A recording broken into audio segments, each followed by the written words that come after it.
Primero de Samuel, capítulo número 17. Primero de Samuel, capítulo 17.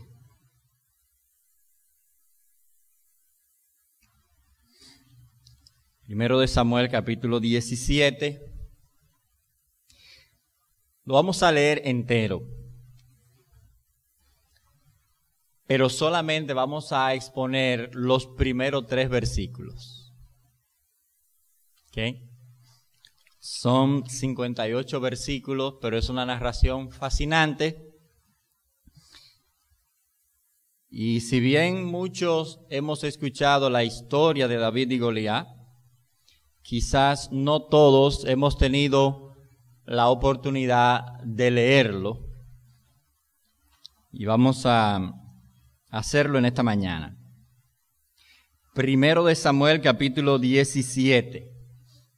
Versículo 1, vamos a leer la palabra de Dios. Esta es la palabra de Dios y la vamos a leer en el nombre de nuestro Señor Jesucristo. Dice el texto sagrado aquí: los filisteos juntaron sus ejércitos para la guerra y se congregaron en Soco, que es de Judá. Y acamparon entre Soco y Azeca en Efes-Damim. También Saúl y los hombres de Israel se juntaron y acamparon en el valle de Ela y se pusieron en orden de batalla contra los filisteos. Y los filisteos estaban sobre un monte a un lado, e Israel estaba sobre el otro monte al otro lado, y el valle de Ela entre ellos. Salió entonces del campamento de los filisteos un campeón, un paladín, el cual se llamaba Goliat, de Gat, y tenía de alturas unos 9 pies y 6 pulgadas, o 6 codos y un palmo. Y traía un casco de bronce en su cabeza, y llevaba una cota de malla, y era el peso de la cota 5,000 siclos de bronce. Sobre sus piernas traía grebas de bronce, y jabalina de bronce entre sus hombros. Y el asta de su lanza era como un rodillo de telar, y tenía el hierro de su lanza 600 siclos de hierro, e iba su escudero delante de él. Y se paró y dio voces a los escuadrones de Israel, diciéndoles: ¿para qué os habéis puesto en orden de batalla? ¿No soy yo el representante de los filisteos, y vosotros los siervos de Saúl? Escoged de entre vosotros a un hombre que venga contra mí. Si él pudiere pelear conmigo y me venciere, nosotros seremos vuestros esclavos, vuestros siervos. Y si yo pudiere más que él y lo venciere, vosotros seréis nuestros esclavos y nos serviréis. Y añadió el filisteo: hoy yo he desafiado el campamento de Israel. Dadme un hombre que pelee conmigo. Oyendo Saúl y todo Israel estas palabras del filisteo, se turbaron y tuvieron gran temor. Del campo de batalla pasamos entonces a una escena hogareña y tranquila. Versículo 2. Y David era hijo de aquel hombre efrateo de Belén de Judá, cuyo nombre era Isaí, el cual tenía 8 hijos, y en el tiempo de Saúl este hombre era viejo y de gran edad entre los hombres. Y los 3 hijos mayores de Isaí habían ido para seguir a Saúl a la guerra. Y los nombres de sus 3 hijos que habían ido a la guerra eran Eliab el primogénito, el segundo Abinadab y el tercero Sama. Y David era el menor. Siguieron pues los 3 mayores a Saúl, Pero David había ido y vuelto, dejando a Saúl para apacentar las ovejas de su padre en Belén. Venía pues aquel filisteo por la mañana y por la tarde, y así lo hizo durante 40 días. Y dijo Isaí a David su hijo: toma ahora para tus hermanos un efa de este grano tostado y estos 10 panes, y llévalo pronto al campamento a tus hermanos. Y estos 10 quesos de leche lo llevarás al jefe de los 1000. Y mira si tus hermanos están buenos, y toma prendas de ellos. Y Saúl y todos los de Israel estaban en el valle de Ela, peleando contra los filisteos, por lo menos en orden de batalla. Se levantó pues David de mañana, y dejando las ovejas al cuidado de un guarda, se fue con su carga como Isaí le había mandado. Y llegó al campamento cuando el ejército salía en orden de batalla y daba el grito de combate. Y se pusieron en orden de batalla Israel y los filisteos, ejército frente a ejército. Entonces dejó David su carga en mano del que cuidaba el bagaje, el equipaje, y corrió al ejército.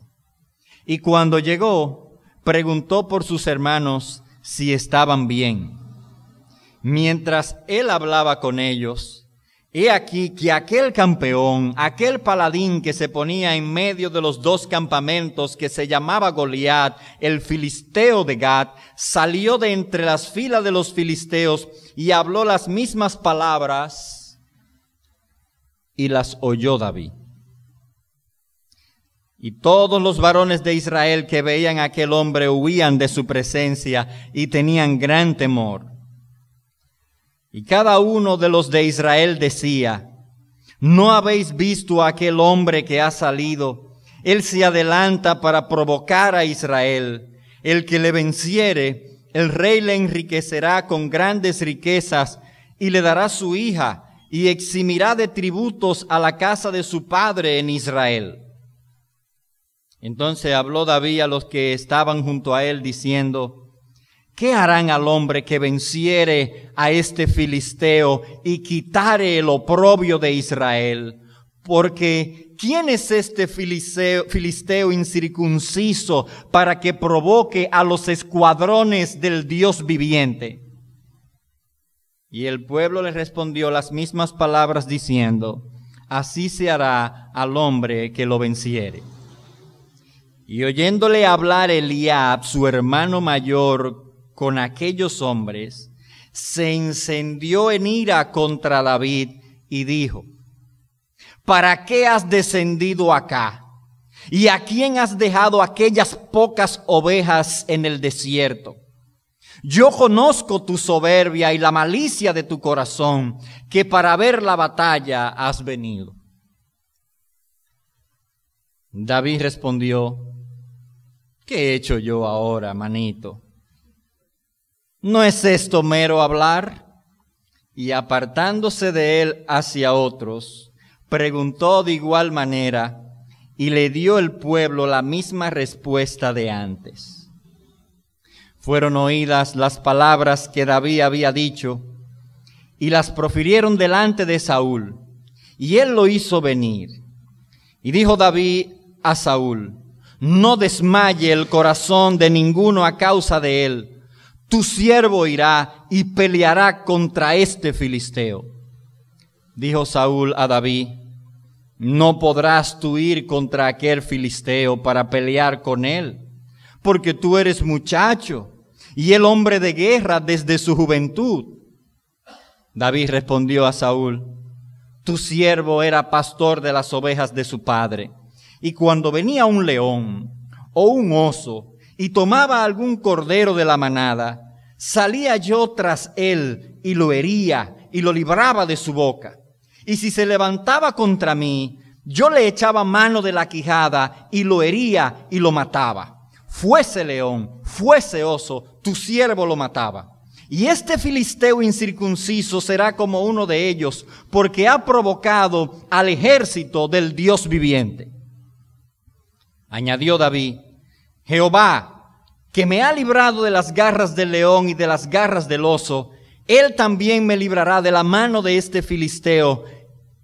Y dijo Saúl a David: Ve, y Jehová esté contigo. Y Saúl vistió a David con sus ropas, y puso sobre su cabeza un casco de bronce, y lo armó de coraza. Y ciñó David su espada sobre sus vestidos, y probó a andar, porque nunca había hecho la prueba. Y dijo David a Saúl: Yo no puedo andar con esto, porque nunca lo practiqué. Y David echó de sí aquellas cosas, y tomó su cayado en su mano, y escogió 5 piedras lisas del arroyo, y las puso en el saco pastoril, en el sachet que tenía, en el zurrón que tenía, y tomó su honda en su mano, y se fue hacia el filisteo. Y el filisteo venía andando y acercándose a David, y su escudero delante de él. Y cuando el filisteo miró y vio a David, lo tuvo en poco, porque era muchacho y rubio y de hermoso parecer. Pobre rubio. Y dijo el filisteo a David: ¿Soy yo perro para que tú vengas a mí con palos? Y maldijo a David por sus dioses. Dijo luego el filisteo a David: Ven a mí y daré tu carne a las aves del cielo y a las bestias del campo. Entonces dijo David al filisteo: Tú vienes a mí con espada y lanza y jabalina, mas yo vengo a ti en el nombre de Jehová de los ejércitos, el Dios de los escuadrones de Israel, a quien tú has provocado. Y Jehová te entregará hoy en mi mano, y yo te venceré, y te cortaré la cabeza, y daré hoy los cuerpos de los filisteos a las aves del cielo y a las bestias de la tierra, y toda la tierra sabrá que hay Dios en Israel. Y sabrá toda esta congregación que Jehová nos salva con espada y con lanza, porque de Jehová es la batalla, y Él os entregará en nuestras manos. Y aconteció que cuando el filisteo se levantó y echó a andar para ir al encuentro de David, David se dio prisa y corrió a la línea de batalla contra el filisteo, y metiendo David su mano en la bolsa, tomó de allí una piedra y la tiró con la honda e hirió al filisteo en la frente. Y la piedra quedó clavada en la frente y cayó sobre su rostro en tierra. Así venció David al filisteo con honda y piedra, e hirió al filisteo y lo mató sin tener David espada en su mano. Entonces corrió David y se puso sobre el filisteo, y tomando la espada de él y sacándola de su vaina, lo acabó de matar, y le cortó con ella la cabeza. Y cuando los filisteos vieron a su campeón muerto, huyeron. Levantándose luego los de Israel y los de Judá, gritaron y siguieron a los filisteos hasta llegar al valle, hasta las puertas de Ecrón. Y cayeron heridos de los filisteos por el camino de Saharín hasta Gat y Ecrón. Y volvieron los hijos de Israel de seguir a los filisteos y saquearon el campamento. Y David tomó la cabeza del filisteo y la trajo a Jerusalén, pero las armas de él la puso en su tienda. Y cuando Saúl vio a David que salía a encontrarse con el filisteo, dijo a Abner, general del ejército: Abner, ¿de quién es hijo ese joven? Y Abner respondió: Vive tu alma, oh rey, que no lo sé. Y el rey dijo: Pregunta de quién es hijo ese joven. Y cuando David volvía de matar al filisteo, Abner lo tomó y lo llevó delante de Saúl, teniendo David la cabeza del filisteo en su mano. Y le dijo Saúl: Muchacho, ¿de quién eres hijo? Y David respondió: Yo soy hijo de tu siervo Isaí de Belén. Aconteció que cuando él hubo acabado de hablar con Saúl, el alma de Jonatán quedó ligada con la de David, y lo amó Jonatán como a sí mismo. Y Saúl le tomó aquel día y no lo dejó volver a casa de su padre. E hicieron pacto Jonatán y David, porque él le amaba como a sí mismo. Y Jonatán se quitó el manto que llevaba y se lo dio a David, y otras ropas suyas, hasta su espada, su arco y su talabarte.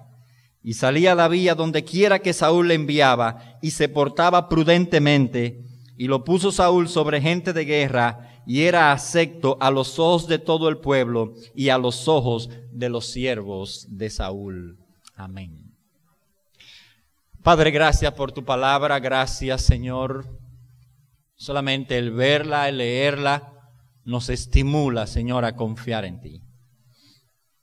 Y esta narración de tu palabra maravillosa en la que tú nos muestras tu poder y tu intervención en nuestras vidas, nos estimula, Señor, a seguir confiando en medio de las dificultades que tenemos que enfrentar en este mundo hasta que el cielo nuevo y la tierra nueva sean establecidas.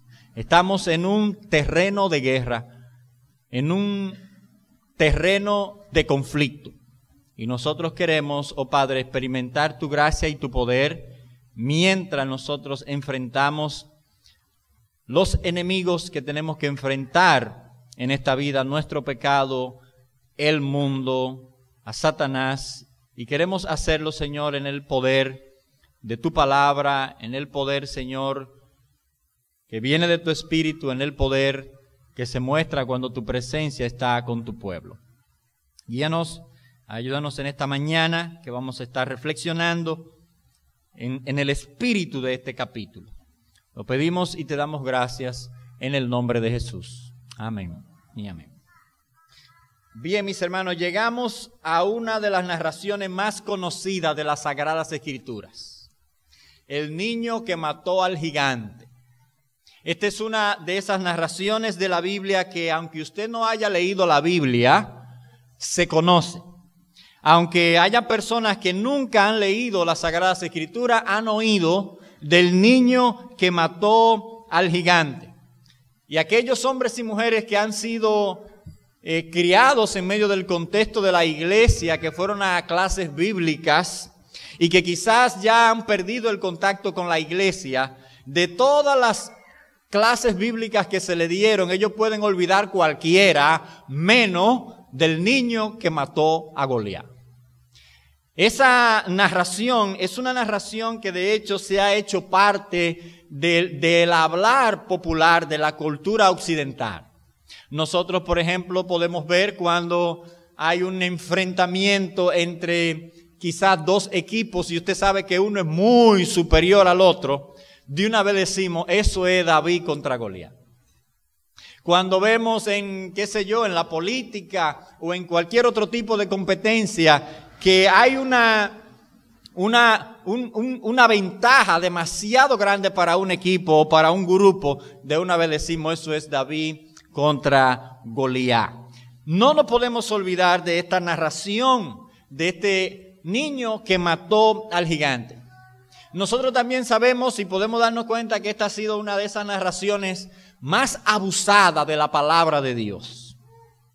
Con buenas intenciones, claro está, esta porción ha sido usada para presentar que por la fuerza de la voluntad, por el ánimo y la valentía, uno puede vencer todos los obstáculos del mundo. Esto tiene quizás algo que podría tener cierta base si nosotros tomamos en cuenta que David tiene un gran valor aquí y presenta una gran valentía. Sin embargo, el mensaje del capítulo completo, de todo el texto de la narración, tiene que ver con la intervención poderosa de Dios. No tiene que ver con David, sino con lo que David dice, que la batalla es de Jehová. Y la profesión teológica que él hace, cuando él le dice a Goliat, tú vienes contra mí con espada, con lanza, con jabalina, tú eres invencible según los hombres, pero yo vengo contra ti en el nombre de Jehová.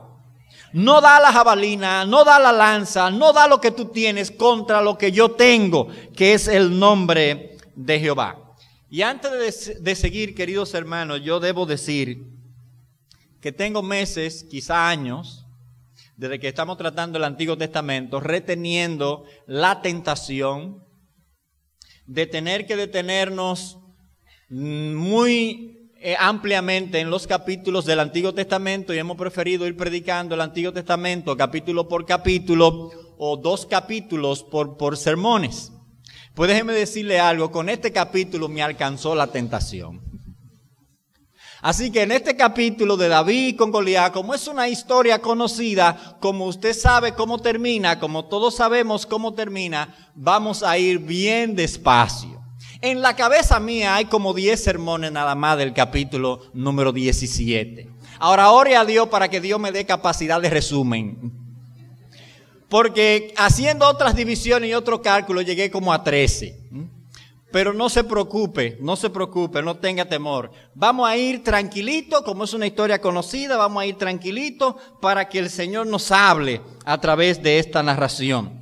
Este capítulo número 17 de Primera de Samuel, tan conocido, usted y yo sabemos cómo va a terminar. Usted y yo sabemos que es David que mata a Goliat. Aquí sucede como cuando nos invitan para ir a ver una dramatización de Romeo y Julieta. Usted se emociona y va, pero usted sabe lo que va a pasar con Romeo y Julieta. Pero usted quiere ver otra vez esa representación porque usted quiere ver cómo se ve de nuevo la actualización de Romeo y Julieta. Pero usted sabe que Romeo y Julieta van a terminar muertos.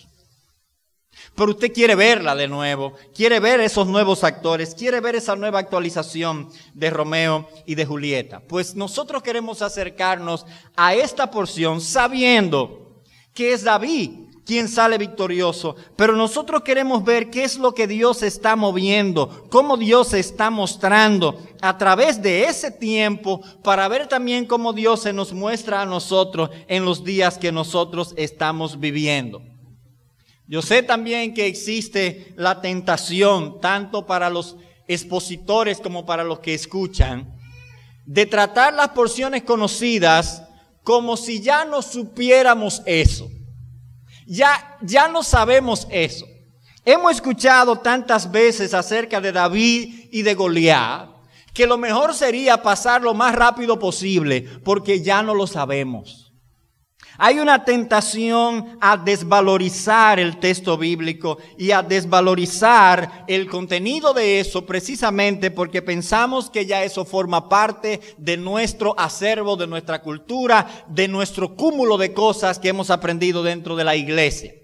Sin embargo, mis hermanos, la palabra de Dios no debe tratarse así nunca. Nunca crea que ya usted sabe algo como debería saberlo de las Sagradas Escrituras. Nosotros debemos estar siempre regresando a la palabra de Dios, conscientes de que la palabra de Dios es viva y eficaz y que hay una dinámica en la palabra de Dios que nunca envejece. La palabra de Dios está siempre fresca. Porque por más que usted lea la palabra de Dios, usted nunca va a alcanzar el nivel de espiritualidad de Dios, que es quien ha dado su palabra. Somos nosotros que nos vamos acercando al nivel de la palabra. Por eso no podemos llegar nunca a dominar los contenidos de las Sagradas Escrituras de una manera en la que nosotros lleguemos al punto de decir, ya yo me sé eso. Entonces hay que tener mucho cuidado cuando nos acercamos así a porciones conocidas. Nos pasa lo mismo con Juan 3:16, que muchas veces incluso lo citamos como si fuese una letanía o si estuviésemos rezando tipo antes. Porque de tal manera amó Dios al mundo que ha dado su Hijo unigénito para que todo aquel que no se pierda, mas tenga vida eterna. Pero ya nadie está pensando en las grandes verdades que ese versículo está comunicando. Y pensamos que ya no sabemos eso, que ya sabemos qué es lo que hay ahí. Sin embargo, queridos hermanos, la palabra de Dios tiene profundidades en cada una de sus secciones que nosotros no podemos pasar por alto. Por eso, predicar porciones conocidas, al ser un desafío, al mismo tiempo también se convierte en algo humillante. ¿Por qué? porque nosotros tenemos que acercarnos a esas porciones con la humildad suficiente para que nosotros podamos redescubrir a Dios ahí, redescubrir lo que Dios nos está diciendo, para traerlo de nuevo a nuestras vidas, a nuestras nuevas condiciones, porque es seguro que aunque usted haya leído esa porción ayer, antes de irse a acostar, la condición de su vida hoy, en esta mañana, no es la misma de la de ayer. No es la misma. Y Dios puede estar encaminando su vida a una mayor comprensión de lo que Él quiere mostrarnos a través de esta porción. Como decía, todos sabemos cómo va a terminar este texto. David es quien mata a Goliat. Es David quien mata a Goliat. Y sabemos que es una historia también fascinante. Tan fascinante que nosotros podríamos sacar esta narración del capítulo 17 del libro de Samuel. Podríamos tomarlo del libro de Samuel y conectarlo a un libro de historia cualquiera por ahí y estaría exactamente completo. Sería difícil uno poder conectar o ver la relación que este capítulo tiene con el resto del libro de Samuel. La tiene, porque sabemos que hemos estado diciendo que Dios iba a elegir a una persona conforme al corazón de Dios. Y aquí nosotros podemos entender lo que eso significa. Lo que significa un hombre conforme al corazón de Dios o una mujer conforme al corazón de Dios. David tiene un corazón conforme a Dios. ¿Qué significa eso? Además de lo que hemos dicho en otras ocasiones. Que David puede ver el mundo como lo ve Dios. Saúl y el resto del ejército ve las cosas como la ven los hombres, como la veían los filisteos. Los filisteos veían en Goliat un soldado invencible. Esa era una visión impía de la vida, una visión natural de la vida. Nosotros tenemos este campeón, nosotros tenemos este paladín, tenemos este guerrero. Con todo, es invencible. De hecho, cuando estemos viendo esa sección nos vamos a dar cuenta que lo que el narrador nos quiere presentar cuando hace la descripción de cómo Goliat estaba vestido, lo que nos está diciendo es, ese hombre era invencible. No podía ser vencido por ningún hombre. Eso lo creían los filisteos. Pero usted sabe quién más lo creía también. Los de Israel, a excepción de uno. Los de Israel también tenían la misma visión, por eso ellos tenían temor, miedo. Pero David tenía un corazón conforme a Dios y entonces David comienza a ver las cosas como la ve Dios. Y David dice, Él ha desafiado a los escuadrones del Dios viviente. Para el ejército y para Saúl, de hecho noten que más adelante Saúl intenta hacer de David un pequeño Goliat. ¿Cómo debe ser confrontado Goliat? Con otra representación de Goliat. Por eso, cuando David se ofrece para pelear, lo que Saúl le dice, ven, vamos a ponerte el casco, Goliat tiene casco, vamos a ponerte la coraza, Goliat tiene coraza, vamos a darte una espada, Goliat tiene espada. La intención es enfrentar al mundo, enfrentar el sistema en conformidad a los principios del sistema. Es enfrentar al mundo con las armas del mundo. Esa es la visión que Saúl tiene del guerrero que él quería formar, porque su visión es tan impía como la de los filisteos. Ahora David dice, no, es que no puedo con eso, porque su confianza no está puesta en eso. Es como agarrar las armas carnales, como dice el apóstol Pablo cuando nos dice en el Nuevo Testamento, porque nuestras armas no son carnales, sino que son espirituales para la destrucción de fortaleza. David está diciendo, no puedo hacer esa mezcla. No puedo traer ese vino viejo para meterlo con el vino nuevo de la dependencia en el poder de Dios, de la confianza en el poder de Dios, de la experiencia y la comunión con Dios. Y David va a enfrentar al filisteo dependiendo en la intervención de Dios en su vida. De eso hablaremos, si Dios quiere, más adelante cuando lleguemos a esa sección. Solamente David piensa diferente en medio del ejército de Israel. Solamente David. Y nosotros entendemos que eso es la conexión de un hombre conforme al corazón de Dios. El escritor Charles Swindoll, pensando precisamente en eso, él dice, acerca de David, él dice lo siguiente. Dice, si lo que Dios dice fue alguna vez pertinente, lo fue en esta batalla. Goliat tenía todas las cosas que normalmente impresionan y amedrentan a cualquiera. En este caso, sin embargo, David había recibido la capacidad de ver las cosas como Dios las ve. Y no se sentía impresionado ni amedrentado por Goliat. La razón era que no importa lo grande que pueda ser un gigante, Dios es más grande. Y no importa lo poderoso que pueda ser, Dios es todopoderoso. Era como David lo estaba viendo. Los de Israel no podían enfrentar a Goliat porque venía con espada, lanza y jabalina y grande. Recuérdense que cuando Saúl fue escogido como rey en la nación de Israel, capítulo 9 y 10, el texto nos dice que de hombros para arriba, Saúl era más grande que toda la congregación. Imagínate este hombrote escondido, de hecho, que estaba fácil de encontrar. Dice que él era el más grande del pueblo. Entonces, ¿quién era que tenía que salir para enfrentar a Goliat?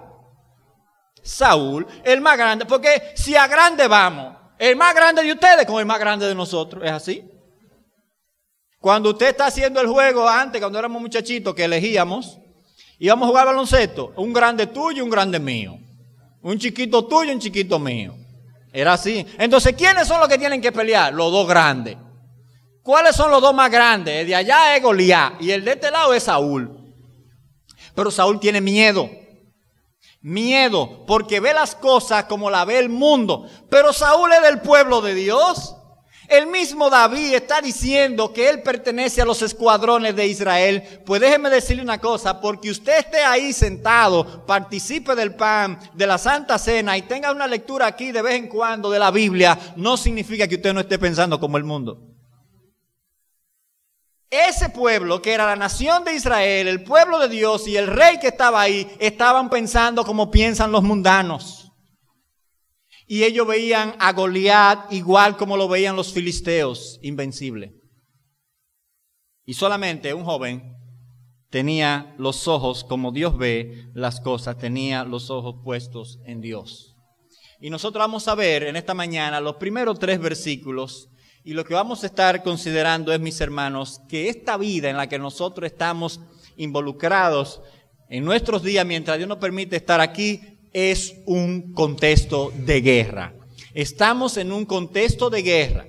Pero nosotros tenemos que tener la suficiente confianza en Dios para que nosotros no retrocedamos, sino que podamos ser un pueblo que avanza y que conquista. Ustedes van a ver esto y lo van a notar cuando nosotros lleguemos al final del capítulo, no sé cuándo, pero algún día llegaremos. Y usted se va a dar cuenta que lo que sucedió aquí comenzando el capítulo se revuelve, se revierte.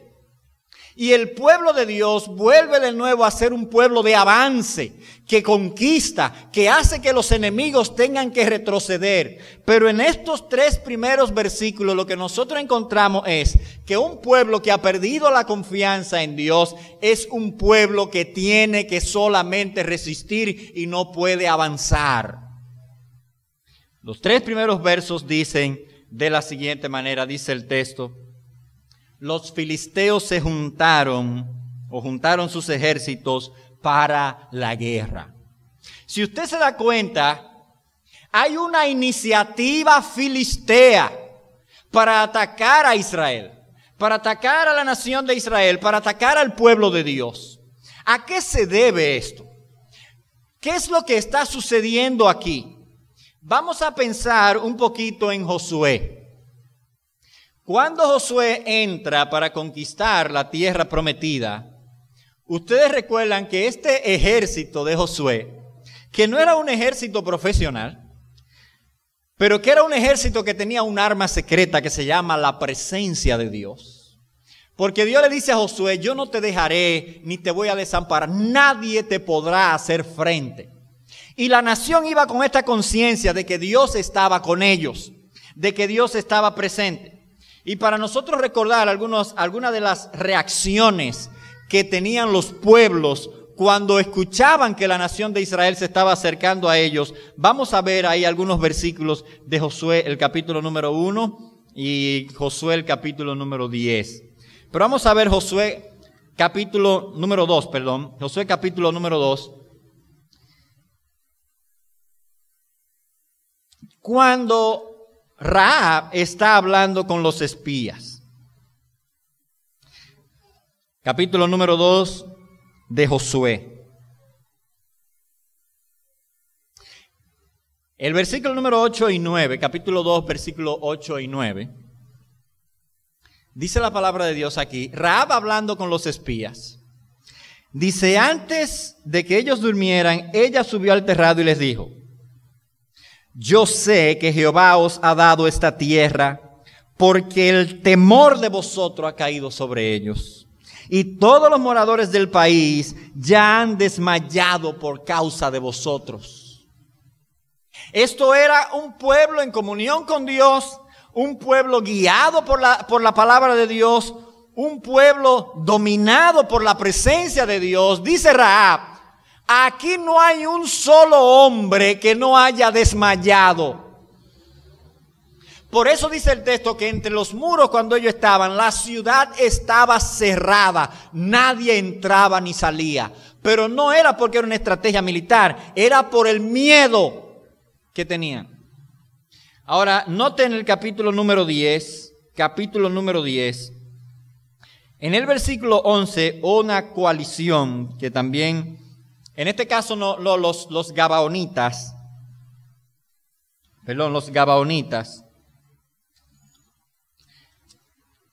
capítulo 9, versículo 24.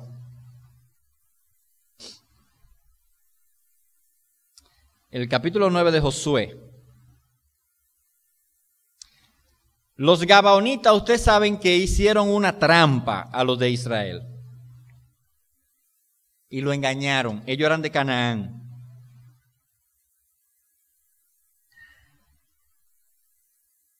Ellos eran de Canaán y engañaron a los de Israel, diciendo que venían de lejos, etcétera, etcétera.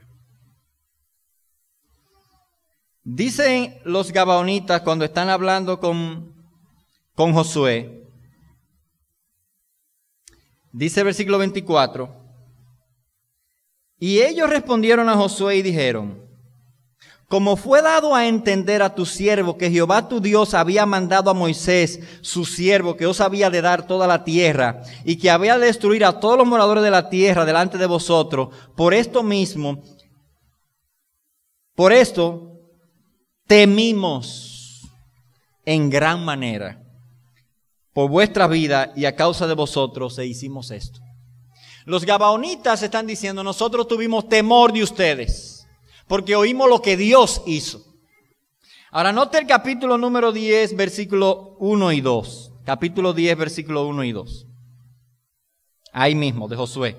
Dice, cuando Adonisedec, rey de Jerusalén, oyó que Josué había tomado a Ai, y que lo había asolado como había hecho a Jericó y a su rey, y así hizo a Ai y a su rey, y que los moradores de Gabaón habían hecho paz con los israelitas, y que estaban entre ellos, tuvo gran temor. Ahora vuelve al capítulo número 17. Los filisteos, que son invasores en la Palestina de un contexto griego, que se han convertido en el nuevo enemigo de Israel, ya lo conocemos desde el tiempo de Sansón o anterior a Sansón. Pero note aquí lo que dice el texto, que como la nación de Israel ha dado clara evidencia de que Dios lo ha abandonado, de que Saúl está abandonado, de que no está Samuel para conducirlo con la palabra de Dios, de que Samuel también ha abandonado a Saúl. Este hombre y su ejército están sin la fuerza, sin el poder, sin el impulso. ¿Y qué hacen los enemigos? Se sienten animados a atacar, se sienten animados a invadir, se sienten animados a establecerse en los límites de la nación para destruir a la nación. Lo mismo para su vida, lo mismo para la mía. Sin la presencia de Dios conduciéndonos, sin la palabra de Dios conduciéndonos, queridos hermanos, solamente puede haber avance de las tinieblas en medio de una vida, de una iglesia, de una nación, de un pueblo, en medio de lo que sea. Si no hay palabra de Dios, avanzan las tinieblas. Si no hay presencia de Dios, las tinieblas avanzan. Y aquí dice el texto, los filisteos juntaron sus ejércitos para la guerra. La iniciativa no está en la nación de Dios, la iniciativa está en los filisteos. Y dice el texto, y aquí entonces comienza parte de nuestro dolor, y se congregaron en Soco, que es de Judá. Note, se congregaron en un territorio, los filisteos arman su campamento en un territorio que es ¿de quién? De Judá. El texto está diciendo, son tan osados, están tan atrevidos, se sienten tan confiados, porque este pueblo, sin la presencia de Dios obrando en medio de ellos, con este rey, pensando como piensan los impíos, dice el texto, ellos entraron al terreno mismo de la nación para desafiarlo a pelear. Eso es como que el enemigo suyo vaya al patio de su casa y se ven que nos vamos a matar ahora, tío. El atrevimiento de sentirse tan confiado de que podían vencer, tienen el monopolio de las armas, tienen el monopolio de la política en ese contexto y tienen al paladín por excelencia, a Goliat. Y se sienten confiados y entran al terreno mismo del pueblo de Dios. De hecho, este terreno, si tomamos en cuenta que dice el texto, acamparon en Soco y en Azeca, que es en Efes Damín. Ese nombre, Efes Damín, significa barrera sangrienta o los límites de sangre. Lo que nos da la impresión es que era una parte estratégica, dos montañas de un lado, un valle en el medio, y que funcionaba como una especie de límite natural, de frontera natural, para ir a los dominios filisteos donde ellos estaban creciendo, y pasar a este territorio de la nación de Israel con una invasión poderosa. Así que dominar ese valle era clave, porque quien ganara esa batalla iba a significar que se iba a pasar al otro terreno con más facilidad. Si los filisteos lograban dominar ese valle, que era una especie de puente o túnel natural para pasar a las otras regiones, ellos iban a tener a Israel entre la espada y la pared. Por eso era tan importante esta batalla en ese contexto, en medio de ese valle. Y los filisteos son los que llevan la iniciativa. Ahora viene la reacción del pueblo de Dios. La reacción del pueblo de Dios, que es una reacción solamente de resistencia. Dice el versículo número 2. También Saúl y los hombres de Saúl se juntaron y acamparon en el valle de Ela y se pusieron en orden de batalla contra los filisteos. Hasta aquí nosotros vemos a Saúl, que ha sido indiscutiblemente un guerrero. Porque lo que hemos visto de Saúl hasta ahora es que Saúl no le sacaba el pecho a las batallas. Saúl era un guerrero. El problema con Saúl era precisamente cuando él estaba en la batalla y lo que Dios le estaba diciendo. Que Saúl no seguía las instrucciones de Dios, no estaba enfocado en la gloria de Dios. Saúl estaba motivado más por su prestigio personal. Así que había un asunto de motivación en su corazón que no le permitía conectar con la gloria de Dios. De hecho, nosotros nos damos cuenta que cuando él dice, el que venza a ese hombre, le voy a dar mi hija, le voy a quitar los impuestos, va a tener un puesto importante en la nación. Ustedes se dan cuenta que él mismo está tratando de motivar a otro guerrero por cuestiones de méritos personales. Ahora, cuando David piensa en Goliat, David dice, él ha ofendido a Jehová. Hay una diferencia de visión muy grande entre Saúl y David. David no dice, ay sí, yo lo voy a matar para que me casen con la hija del rey. Eso va a haber que dárselo porque ya el rey lo prometió. Pero esa no es su motivación principal. Su motivación principal, él dice, todos sabrán que hay Dios en Israel. Eso es lo que le preocupa. Esa es su preocupación, que este filisteo nos está haciendo pasar una vergüenza gigantesca, internacional, de que nuestro Dios es un Dios chiquito, pero ahora él va a saber que nuestro Dios es un Dios grande. Eso es lo que lo está motivando. Eso es lo que lo mueve. Ahora el pueblo se mueve tiene que reaccionar de manera obligatoria porque han llegado los filisteos a la frontera misma de Judá y Benjamín y tienen que pelear por obligación. Pero tienen miedo. Eso es todo lo que nos va diciendo el texto, que ellos tenían temor. No un temor chiquito. Cada vez que dice el texto que ellos tenían miedo, dice gran temor. Gran temor.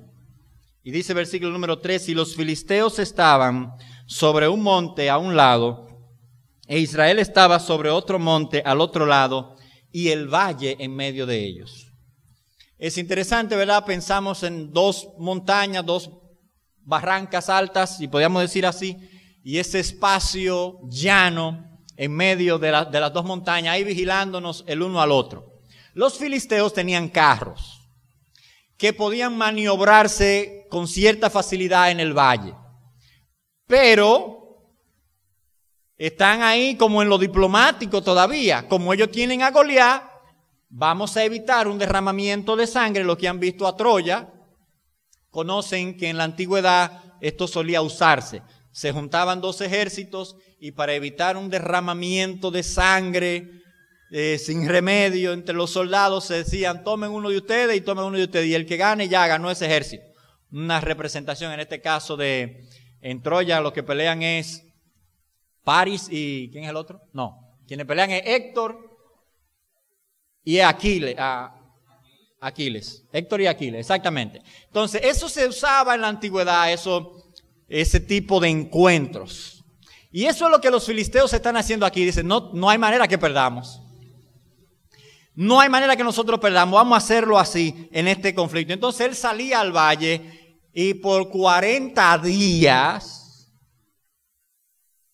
usted sabe lo que una gente llamándolo a usted por la mañana y por la tarde, 40 días, 80 llamadas. Cualquiera pierde la paciencia. Oye, págame los 25 pesos que tú me debes en la mañana. Págame los 25 pesos que tú me des. Págame los 25. Mire, por más miedo que usted tenga, cualquiera le da con una piedra.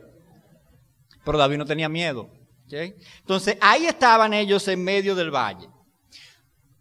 Este lugar que se describe aquí donde acamparon los filisteos, debía traerles recuerdos a la nación de Israel. Mire, si usted ve el versículo número 1, dice que ellos se congregaron en Soco, que es de Judá, y acamparon en Soco y Aseca de Efes-Damín o en Efes-Damín. Mire en el capítulo número 10 de Josué. Capítulo número 10 de Josué. En el capítulo número 10 de Josué, nosotros tenemos la intervención de Dios cuando Dios vence una coalición de cananeos que fueron a enfrentar a Josué. Y Josué hace aquella oración cuando él dice, detente sol en Gabaón. Y Dios interviene para darle la victoria a la nación de Israel.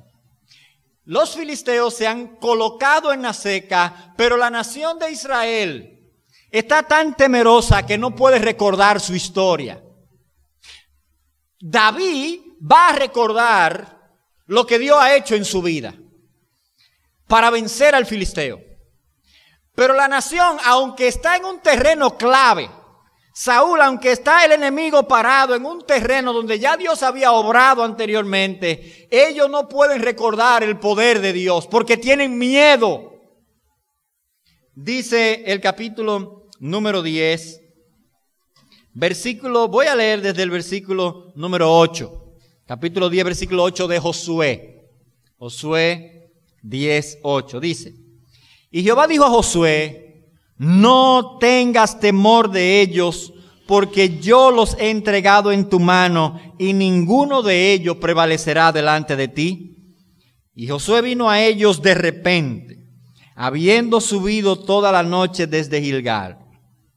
Y Jehová los llenó de consternación delante de Israel, y los hirió con gran mortandad en Gabaón, y los siguió por el camino que sube de Bet-Horón, y los hirió hasta Abseca y Maceda. Vuelva al capítulo número 17, otra vez de primero de Samuel. Eso había pasado cuando el sol se detuvo en ese mismo terreno ahora donde se han plantado los filisteos. De ahí habían corrido los de Canaán, una coalición de muchísimos reinos que habían ido con una multitud inmensa. En ese mismo terreno habían huido y ahora están parados los filisteos con el pecho para adelante y la frente levantada, diciéndole a esa misma nación: vamos a pelear. Porque se han sentido animados, porque han entendido que es un pueblo débil, que no tienen la presencia de Dios, que no tienen nada que amenace las fuerzas filisteas. Y la nación estaba ahí resistiendo como podía, pero con temor. ¿Y qué nos hace pensar, mis hermanos? Miren, muchas veces estamos como pueblo de Dios resistiendo, pero no conquistando. Estamos aquí parados en montaña allá, montaña aquí, pero no avances tú, porque si avanzas tú entonces sí que pones, pero no avanzamos nosotros. Y tenemos nuestros cultos, porque se supone que tenemos que tener nuestros cultos. Y tenemos nuestros retiros, porque se supone que tenemos que tener nuestros retiros. Somos el pueblo de Dios. Y el enemigo está en iniciativa. Hay que poner el ejército en orden de batalla. Pero si pudiéramos ver esos corazones, muchas veces nuestros propios corazones nos descubriríamos a nosotros mismos temblando ante Goliat, aunque estemos formados para la batalla. Aunque esté todo ahí alineadito y nuestros devocionales y todas nuestras cosas, pero tenemos miedo.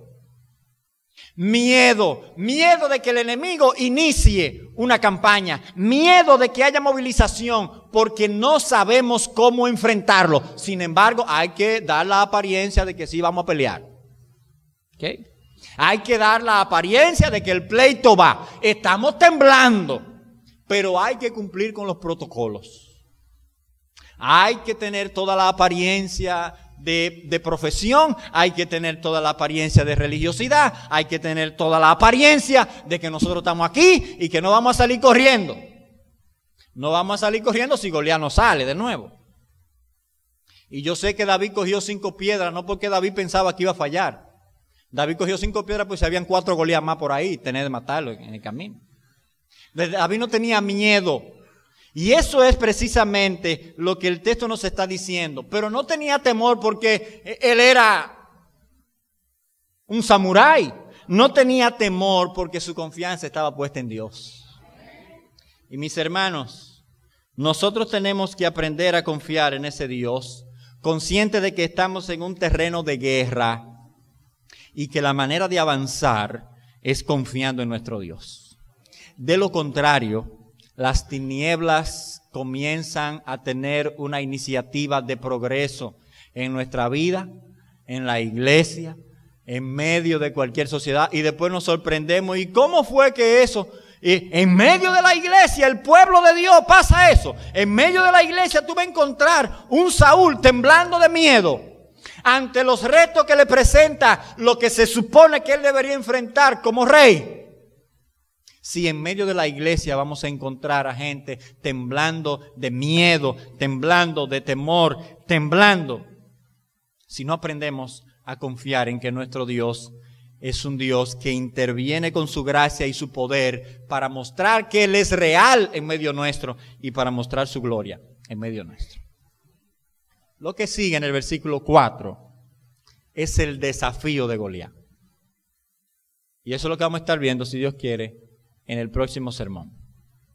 Cómo el mundo nos desafía y nos humilla a tal punto que si usted le hace caso al mundo y a toda su fanfarria, usted va a decir, estamos perdidos. Lo mejor es pasarse para el mundo, rendirse y ser sus esclavos. Porque recuerde que lo que Goliat dice es, ustedes nos servirán a nosotros. ¿Usted sabe por qué nos hacemos esclavos del mundo? Porque pensamos que el mundo es invencible. Por eso el Señor dice, yo he vencido al mundo. El mundo no es invencible, por tanto ustedes no tienen que ser sus esclavos. De eso vamos a hablar, si Dios quiere, cuando estemos viendo ese desafío de Goliat. Padre nuestro, gracias por tu misericordia y tu bondad. Estamos, Señor, en un campo de guerra. Ayúdanos a tener, Señor, el espíritu de valentía que está basado en la confianza en tu poder y en el deseo que tú tienes de mostrar tu gloria en este que es tu mundo. Tú lo has invadido para salvación. Y cuando los enemigos se levantan, Señor, con una acción de guerra, nosotros queremos tener la visión tuya. Que sus armas no son suficientes contra el nombre que nos representa. Te damos gracias en el nombre de Jesús. Amén y amén.